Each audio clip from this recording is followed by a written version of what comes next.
Good morning, America. Monster storm. More than 50 million Americans in the path of a powerful nor'easter. Forecasts for up to 2 feet of snow and blizzard warnings for major East Coast cities. Team coverage of this powerful storm as it tracks up the East Coast.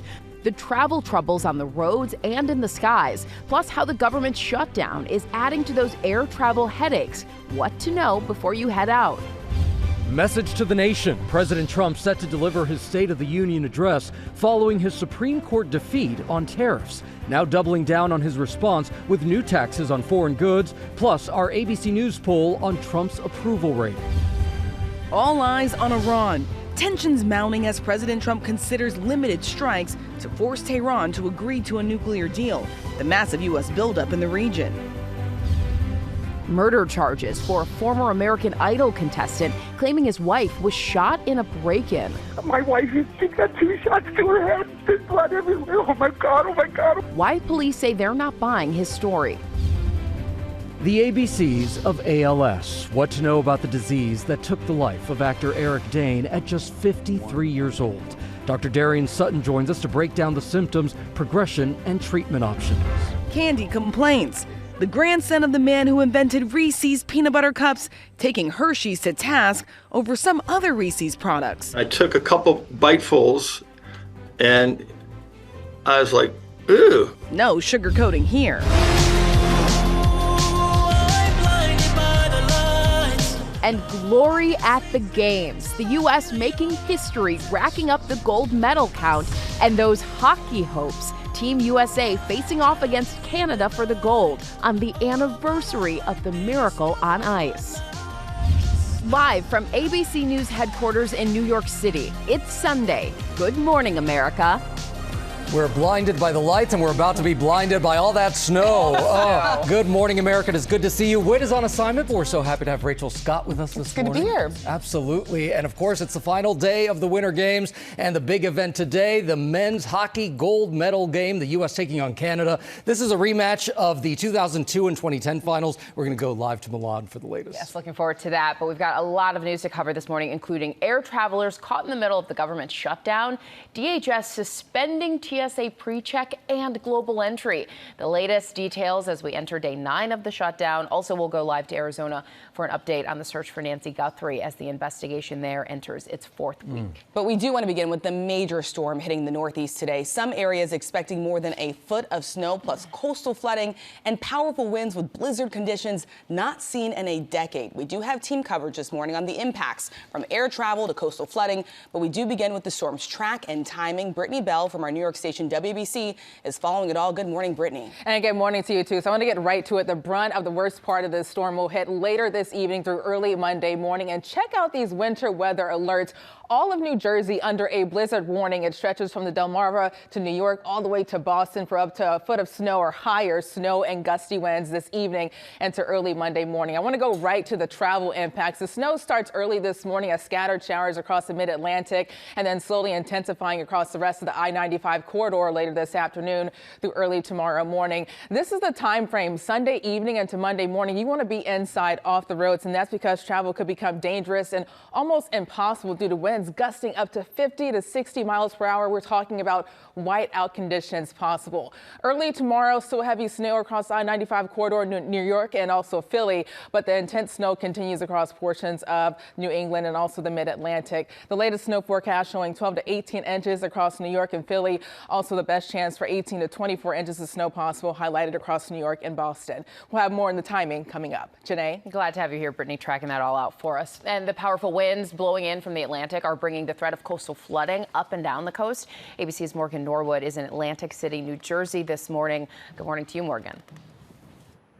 Hey, good morning to you, Rachel. We're starting to get on a few light drops, the occasional gust of wind, but certainly the calm that we're seeing here won't last as this powerful blizzard bears down on the Jersey Shore. In fact, the entire state of New Jersey under a state of emergency this morning with blizzard warnings along the shore and up the I-95 corridor, with officials urging people to stay off the roads, especially as these conditions start to deteriorate later this afternoon. And here in Atlantic City, a declared snow emergency with parking restrictions now in place so that plows and emergency vehicles can get get through. In fact, the mayor is calling this, quote, a battle and warning residents to prepare for disruptions. We're looking at a similar situation across state lines over in Philadelphia. A snow emergency there going into effect at 4 p.m. with the school district already canceling schools and declaring a remote day for Monday. The storm is expected to bring between 12 to 24 inches of snow. We're looking at strong wind gusts, the possibility of coastal flooding up to 3 feet. And that's a combination that could lead to whiteout conditions and scattered power outages. But officials are really urging residents to stay close to the local alerts as the storm roars ashore today. Yeah, and officials warning to take these warnings seriously. All right, Morgan, thank you. The whole I-95 corridor from Maryland to New England is on alert as this storm threatens to bring heavy snow and whiteout conditions. ABC's Olivia Rubin has more. Good morning, Olivia. Rachel, good morning. We are just starting to feel those drops moments ago, and here it is all hands on deck. Preparations, of course, already underway. Case in point for that, take a look behind me at this shed. It is filled to the brim of salt. You can see it peeking over the top right there, and the New York City mayor says they have 700 salt spreaders ready to go to get that distributed all around the city. And that's in addition to 1,000 emergency snow shovelers who are ready to hit the streets tonight, on top of 2,000 snowplows too. So the critical equipment is there, but remember, there is also a risk of flooding ahead of the storm. Officials are anticipating some flooding in parts of the city, and they are asking those who live on basement level to have go bags packed and to be ready to get to higher ground. And remember to always charge those devices to prepare for possible power outages. Bottom line, the mayor says the city is ready, but even with all of that preparation, they say that travel is still going to be difficult, if not impossible. So the main message, stay home if you can. Gio. That's right. Travel will be difficult. Olivia, thanks so much. And that's exactly where we go now. This storm is set to cause major air travel trouble in the east and beyond. Thousands of flights canceled today and tomorrow. The major airlines already waiving change fees so travelers can change those flights. And ABC's Mola Lenghi is at Reagan National Airport right now near D.C., where those cancellations, Mola, they just keep rising. Good morning. Yeah, good morning, Gio. Major disruptions to airlines and airports across the country ahead of this massive winter storm. Ripple effects could be felt through Wednesday. As of this morning, airlines have canceled more than 6,000 flights and counting. Thousands more delayed, and that's expected to jump significantly over the next 24 hours. American Airlines in particular suspending all operations at several major airports in the Northeast.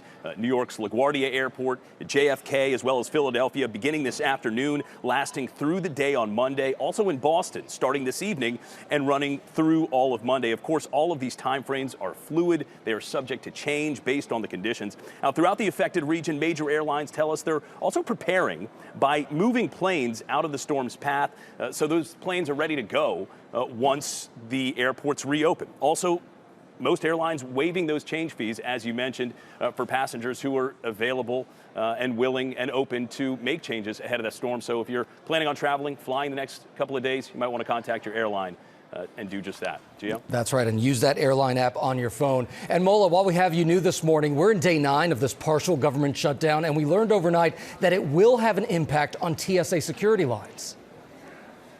Yeah, this one came as a surprise to the airlines and to TSA agents working at these airports. DHS confirms the temporarily suspending the TSA pre-check as well as global entry due to those funding shortages, expected to take effect at some point today. Again, the timing is fluid on this. And as you can imagine, that'll likely compound the delays, the long lines, the frustrations, and just the overall headaches over the next few days for travelers, Gio. Yeah, that is a major change. Let's hope they get to a resolution very soon. Mola Lenghi, thank you so much. Janae. All right, Gio, turning to other news. On Tuesday, President Trump will deliver his State of the Union address to Congress just 4 days after the Supreme Court rejected the sweeping tariffs that are the centerpiece of his economic agenda.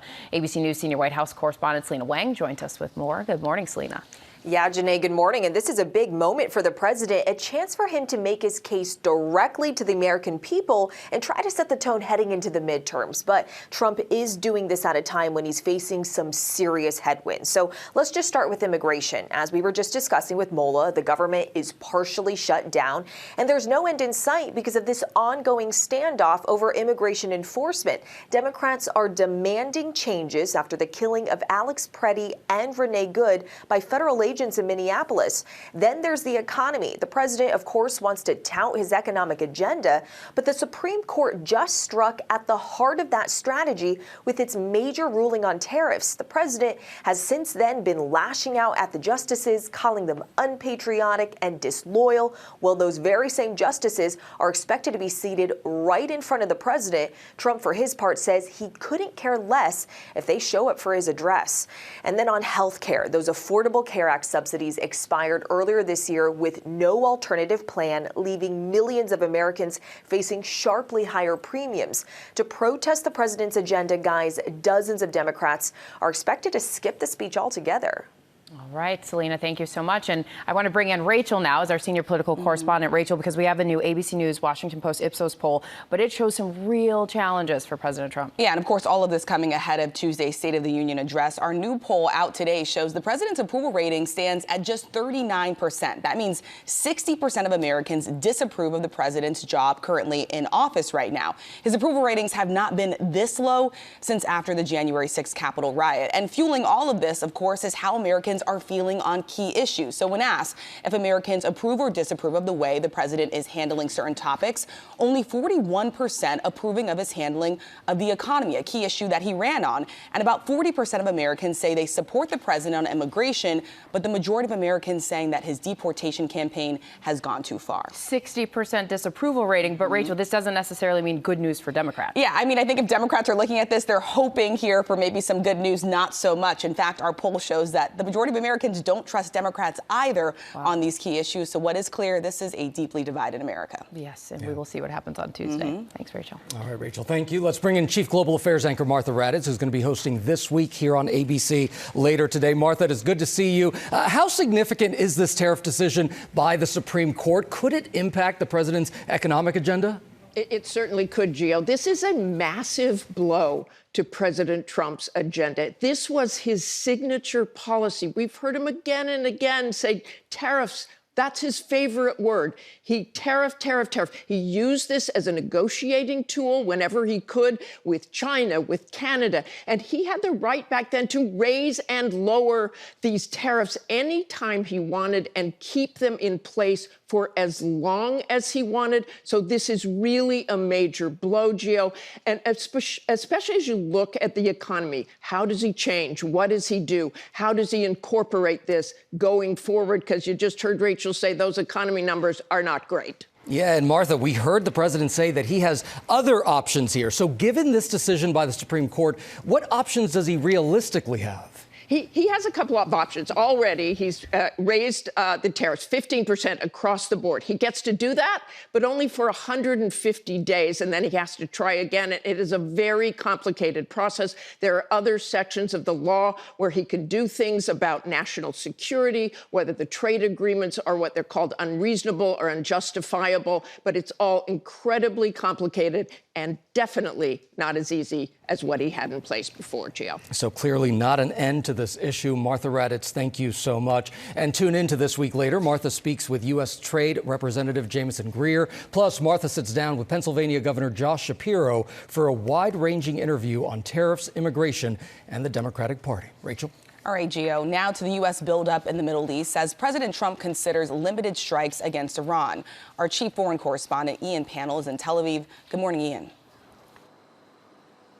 Yeah, good morning, Rachel. As tensions mount over a possible U.S. strike on Iran, there have been renewed protests in the country. A few hundred protesters were seen in the capital, Tehran, after a bloody crackdown that left thousands dead just weeks ago. The demonstrations erupting as President Trump confirms he is considering a limited strike on Iran to try to force it to agree to a nuclear deal. But Iran remains defiant, while insisting it wants a peaceful resolution. It's also warning it will retaliate against U.S. bases and assets in the region if it's attacked. President Trump has given Iran an ultimatum to agree to some kind of nuclear deal within the next 2 weeks, warning, quote, really bad things will happen if it doesn't. A massive U.S. military force now deployed in the region. Satellite images show the USS Gerald Ford sailing into the Mediterranean. It's going to join another U.S. aircraft carrier, more than 100 cargo planes, refueling tankers and fighter jets that have been sent there. All told, there are now around 35,000 US troops in the region, the US demanding an end to Iran's nuclear program, a curb on its ballistic missiles, and an end to Iran's support for proxy groups like Hezbollah in Lebanon. For now, though, the diplomatic track is still technically on, but there are really growing concerns that unless Iran makes major concessions on its nuclear program, then an attack by the US might become unavoidable. Janae? The region certainly on edge. Ian, panel, our thanks to you. Turning back now to news at home, and the former American Idol contestant accused of killing his wife in a staged burglary as their 2 young daughters slept down the hall. ABC's Ika Jachi has those details. This morning, former American Idol contestant Caleb Flynn accused of murdering his wife, 37-year-old teacher and mother of 2, Ashley Flynn. Flynn charged with 1 count of murder, 2 counts of felonious assault, and 2 counts of tampering with evidence. The 39-year-old pleading not guilty. Investigators say officers first rushed to the couple's Tip City home around 2:30 in the morning last Monday after a 911 call from Caleb reporting what he claimed was a home invasion. Somebody broke into my home. And shot my wife. When police got there, they found Ashley shot twice in the head, pronounced dead at the scene while the couple's 2 young daughters were asleep inside the house. In the newly released call, Caleb repeatedly describes his wife's wounds and his panic inside the bedroom. My wife, she's got 2 shots to her head. There's blood everywhere. Oh my God, oh my God, oh my God. But after what they call a complex week-long investigation, Tip City police now say the crime scene was staged and that it was Caleb who shot and killed his wife with a 9mm handgun. We don't believe that it was anything random. It was more of a targeted, isolated incident to that one house. In an American Idol Road to Hollywood interview from 2013, Caleb said music is all I know and that he'd been encouraged to audition by his wife. I love my wife more than anything. She is very, very pretty. Just, oof, I love her. In a statement, Ashley's family says, "Our hearts are shattered. Ashley brought endless light to our world. Our family believes this arrest was made carefully and not without serious consideration." Now, the family is asking for privacy as they cling to their faith, and they're urging anyone with information to contact Tip City Police as this case moves through the courts. Meanwhile, Caleb Flynn remains behind bars, awaiting his next court date, and the judge has set his bond at $2 million. Oh, wow. And really heartbreaking. The 2 daughters were there in the house. Just awful. All right. Thank you so much, Ike. We turn now to the Winter Games and the big finale for men's hockey as the U.S. goes for the gold. ABC's Marcus Moore is in Milan. Good morning, Marcus. Hey, Rachel, you know, it really has been an incredible 16 days of excitement, fierce competition, and history-making achievements. And, of course, you know, that's what these Winter Games are all about. And as we are in the final day, there is still more action to come. This morning, a historic matchup is underway. A heated rivalry coming to a head on the ice in Milan. Team USA versus Canada in a fight for the gold. Their first matchup for a gold medal since 2010 when Canada won. Team USA closing out a record-breaking Winter Games, making history with its 11th gold medal of these Olympics. In freestyle skiing mixed team aerials, the most gold medals the U.S. has ever won in a single Winter Games. It's been a weekend of podium finishes from snow to ice. Bobsled star Kaylee Humphries winning her 6th career Olympic medal. Taking home the bronze in the 2-women bobsled event alongside Jasmine Jones. It is the first for the Olympic rookie. And in another first, the U.S. medaling in speed skating mass start thanks to a stellar finish by Florida native Mia Manganello, who brought home the bronze in her final Olympic race of her career. It was, a blessing to close it out with a medal. The competitive portion of figure skating may have wrapped up, but the stars of Team USA hitting the rink again Saturday for an exhibition skate gala. Among them, quad god Ilya Malinin. After his devastating 8th-place finish in the men's singles, the 21-year-old delivering a powerful performance to the song Fear. And after gliding her way to gold in the women's individual, Elisa Liu dazzling on the ice to stateside. Now, after a thrilling 16 days at the 2026 Milano Cortina Winter Games, all eyes on the Verona Arena as the closing ceremony is just hours away. The parade of athletes will march again wearing Ralph Lauren, Evan Bates and Hillary Knight carrying the flag for Team USA. The torch will be extinguished and the flag passed on as we look ahead to the French Alps in 2030. So 2030. Of course, the closing ceremony is next, and it's going to be extra special for Team USA as they celebrate breaking a record for U.S. gold medals during a Winter Games. Surpassed the record set back in 2002 in Salt Lake City. And guys, really going to miss looking at this amazing cathedral back here in Milan. What a trip, what a games it has been. Absolutely, Marcus. Hopefully you get to go to that game tonight. But we were all saying we haven't seen you smile that big. Yep. I don't know, ever on TV, Marcus. It looks good on you. Thank you so much, my friend. Thank you. A lot to smile about here. Thanks, guys. Still ahead here on GMA, a new setback for NASA's attempt to return humans to the moon. Plus, what you need to know about the disease that took the life of actor Eric Dane. And the grandson of the inventor of the Reese's candy sparks controversy. We'll be right back.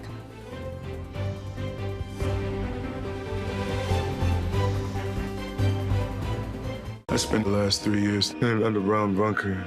Wow, so it's real. Yeah, it's real. What's it like? It's like before, only creepier. The longer we were down there, the more the Okay, welcome back to GMA. Paradise is back with the premiere of season 2 tomorrow. The mystery starring Sterling K. Brown returns with post-apocalyptic thrills and secrets that start to unravel. We'll have more from Sterling on this exciting new season tomorrow on GMA. We've been waiting. This show is so good. It's amazing. Yes. Cannot wait for that.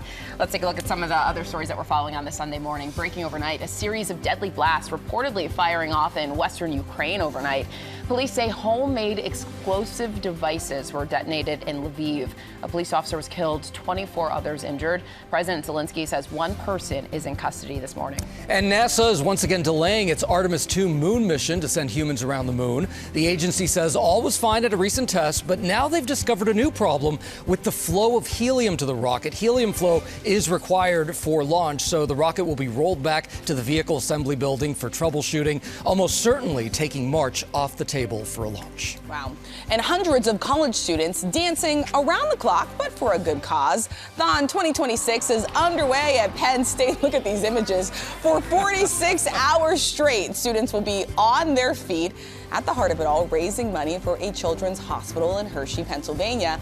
Last year, these students raised more than $17 million, but that is a long time to be on your feet dancing. It is, They're not wearing heels, let me tell you. Good for them, though. Good for them. It's amazing. All right, we are going to start this half hour here with the search for Nancy Guthrie. Going into week 4, and now it's turning international. ABC's Melissa Adon is in Tucson with the latest. And Melissa, you actually went to the U.S.-Mexico border overnight. Good morning. Gio, good morning. We did cross the border as the FBI is now working with Mexican officials. But look, it is just one avenue that investigators are looking into because this is now the 4th week of this investigation and there's still no signs of Nancy Guthrie or no known suspects. This as detectives and agents are once again canvassing this neighborhood. In fact, they recently found a pair of gloves, then some other gloves that they've sent out for DNA evidence testing. They're looking into that. All of this as the Pima County Sheriff's Department is also searching evidence from the home and the search warrant scenes. They're processing all of that. They've also put up barricades along the street to accommodate residents. And look, we've seen billboards with signs looking for the 84-year-old in neighboring states like Texas, and now even across the border. There's a group of mothers who search for missing people in Mexico, putting up these posters of Nancy in Nogales. We actually traveled to that border city and met with a concerned mother whose own son is missing. And she told me she understands the pain that the Guthrie family is experiencing. Well, right now, the biggest evidence is this doorbell surveillance camera video, and authorities say that masked man may have an accomplice. And all of this happening while hundreds of thousands of tips have come in, but even investigators say some of their leads are running empty. Janae? Just a mind-boggling story and still no answers. Melissa, thank you for your reporting there. We're going to take a closer look now at the devastating disease that took the life of Eric Dane. The popular actor died last week, nearly a year after his ALS diagnosis. The tragedy sparking renewed focus on the disease and the symptoms leading to a rapid decline in health. ABC medical correspondent Dr. Darian Sutton is here to shed light on this devastating condition. I think everyone has been thinking about Eric Dane and his family and this disease. But Dr. Sutton, what happens to the body when someone develops ALS, and why does it progress so quickly? Yeah, common question for a difficult diagnosis. So ALS stands for amyotrophic lateral sclerosis. It's commonly called Lou Gehrig's disease. Now, Janae, this is a rare condition, but there are nearly 5,000 new cases each and every year. And the reason why the symptoms develop is because it's due to something called progressive motor neuron disease, which means that you slowly lose control of your muscles. That can include for some walking and speaking difficulties. For others, that can include other symptoms. But ultimately, it leads to severe muscle weakness, paralysis, and eventually death, as there is no cure at this moment. But you said 5,000 new cases a year. So what does the science tell us about what triggers this type of rare disease? Yeah, that's still being understood. Overall, we can see that up to 90 to 95% of these cases are completely sporadic, and 5 to 10% we see a genetic correlation. But just to underscore, the majority of these events are completely random. For an example, if you were to have someone in your immediate family that had this diagnosis, your risk personally still remains relatively very low. And as far as environmental factors, research is ongoing. In some studies, they show an association between those who are exposed to pesticides, for example.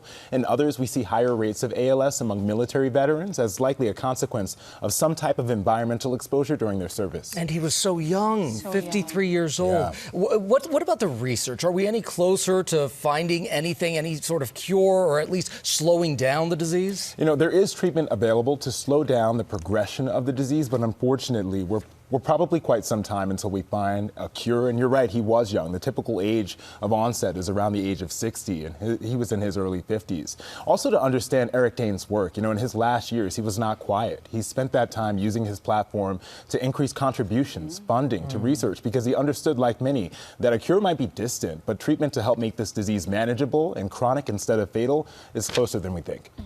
It's an important conversation. We're really happy that you're here to have it with us, Dr. Darian. Thank you. All right, Major League Baseball. It is kicking off here with the start of spring training games. Never mind any blizzard forecast, right? Veteran ESPN Sunday Night Baseball play-by-play commentator Carl Ravitch is here with the teams and the players to watch. Carl, it is so good to see you. So let's look at the LA Dodgers, because they're obviously the World Series champs. Is there a team built to challenge the Dodgers this season? Well, good morning, everybody. The Dodgers are predicted to win 100 games. There's nobody else that's predicted to win more than 90. That's how dominant they are. But it's baseball. Things happen, slumps, injuries, etc. The number one team, I think, is the Seattle Mariners, and the reason being they added Brendan Donovan. Donovan was an all-star last year. He's a leadoff hitter. He's going to play third base. They hit the ball over the wall, that's for sure. And Donovan is a guy that's going to be able to get on base in front of the guys that hit the ball over the wall. The other reason you get a full season of the guy that played first base, his name is Josh Naylor. He was really good. They didn't get a lot of production from first base. When he showed up, that changed dramatically. He's right here, and he's kind of the leader of this team, both on and off the field. Those two things combined mean that that's the team, I think, to compete with the Dodgers. All right, if you think so, we agree, Carl. Several stars, they're dealing with early wrist injuries. So how big of a concern is that for players like Francisco Lindor and Corbin Carroll? Yeah, I wouldn't say huge. I mean, the heme bone is a tiny little thing, but in baseball, because you swing the bat, it always is being impacted. Guys like you just mentioned are already back on the field. Lindor had surgery. He's running around the bases. I would say on a scale of 1 to 10 with the concern meter, I'd put it around 4. The problem is it's surgery, and there are some unknowns, but the majority of players, 80% of them, come out of this surgery much, much better than when they went into it. All right, I want to talk about some of the young talent out there. Who are some surprise young prospects that fans should be keeping an eye on this season? All right, I'll give you 2, 1 in each league. Of course, home is New York for you guys, and the New York Mets have one of them, and we actually saw him last year. He's a pitcher. His name is Nolan McLean. Burst out of the scene at the end of last year, ended up as the hottest pitcher in baseball for the New York Mets. He had a batting average against of like 200, which is really good. He also won a bunch of games, and he finishes 2 innings shy of losing rookie status. So he's got experience. He's not really a rookie anymore. That's the National League. On the American League side, I'll go with a kid named Kevin McGonigal of the Detroit Tigers. Tigers have a lot of optimism coming in. He killed the Arizona Fall League. That's where you try to prove yourself.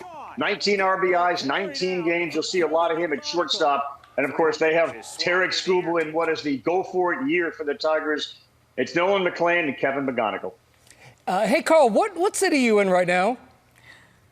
I'm in North Naples, Florida. Well, see, that's why you had a little smirk about the blizzard early on. Yeah, I noticed that. I caught it. Hey, can you tell us about the new ball strike challenge?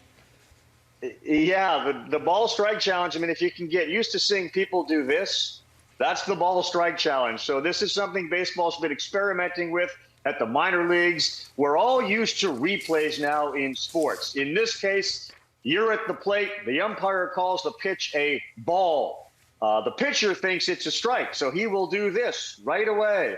They will go to, and we've all watched U.S. Open tennis where that replay comes in. You see the ball on the line. In this case, as soon as the hitter or pitcher or catcher, those are the only three that can make this call, challenge a ball or strike, you see it on the video board, you'll see it on your TV, and you'll know right away the umpire missed that one. They overturn it, they move on. Takes about 10 seconds, and we carry on. But there's no looking at the dugout to confirm, like, did they miss that? Should I do this? It has to be immediate, and it's, again, the pitcher, the catcher, and the hitter, guys. All right. Really well, we'll look out for that on ESPN. Yeah. All right. Carl Ravitch, thank you so much. Enjoy Naples, Florida during the blizzard. All right. Thank you. Coming up here on Good Morning America, what's got the grandson of the man who invented Reese's Peanut Butter Cups so upset? Stick around. And back here on GMA, and Reese's is known for combining two great tastes, but the grandson of the candy's inventor is accusing Hershey's of changing the recipe on some products. ABC's Will Gans is here with the details, with a bag of candy in hand, of course. That's right, and don't think I'm not going to circle back to you calling it Reese's, by the way, but that's a whole other piece. We'll get to that when we get to it. Back in the day, Reese's products contained two main ingredients, peanut butter and milk chocolate. But after some very laborious boots on the ground snack investigations, I can confirm the two ingredients on some Reese's products are chocolate candy and peanut butter creme, which has some people in a candy conundrum. Call it a milk chocolate meltdown. Hey! Oh, hey, you got your chocolate and my peanut butter. Peanut butter on my chocolate. It was disgusting. Brad Reese, the grandson of the inventor of Reese's Peanut Butter Cups, finding ingredient changes in some Hershey's Reese's products and igniting an online firestorm. We're making a big change to Reese's Peanut Butter Cups. It all started when Brad says his Valentine's Reese's Mini Hearts Unwrapped tasted off. I took a couple bitefuls and I was like, ooh. Brad says he was shocked to find the ingredients listed chocolate candy and peanut butter creme, as opposed to the original recipe's milk chocolate and peanut butter. I've been around Reese's my whole life. My grandfather invented them. I never thought I had to look at the package to see what I was getting. Brad sharing an open letter to Hershey's leadership, writing in part, "My grandfather built Reese's on a simple, enduring architecture, milk chocolate and peanut butter, a real tangible product identity that consumers have trusted for a century." Real milk chocolate, old-fashioned peanut butter.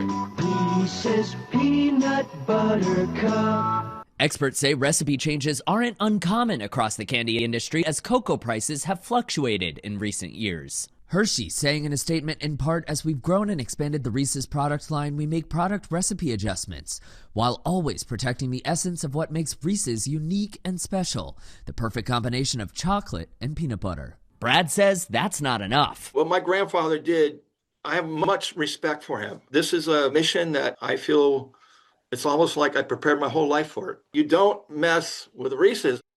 So Brad says he has no issue with the employees at Hershey. He says this is about company leadership, and he hopes that the board at Hershey's will make some tough decisions to get all Reese's products back to his grandfather's original recipe. But at the very least, he's glad his Reese's Ruckus has people talking about what they're putting into their mouths. Yes, the ingredients that they're consuming. We need to talk about how to pronounce it, but we can do that in the break, Will. Reese's. We've decided it's a regional difference. Reese's. Thank you for starting your day with us. Thank you for being here, Rachel. Again.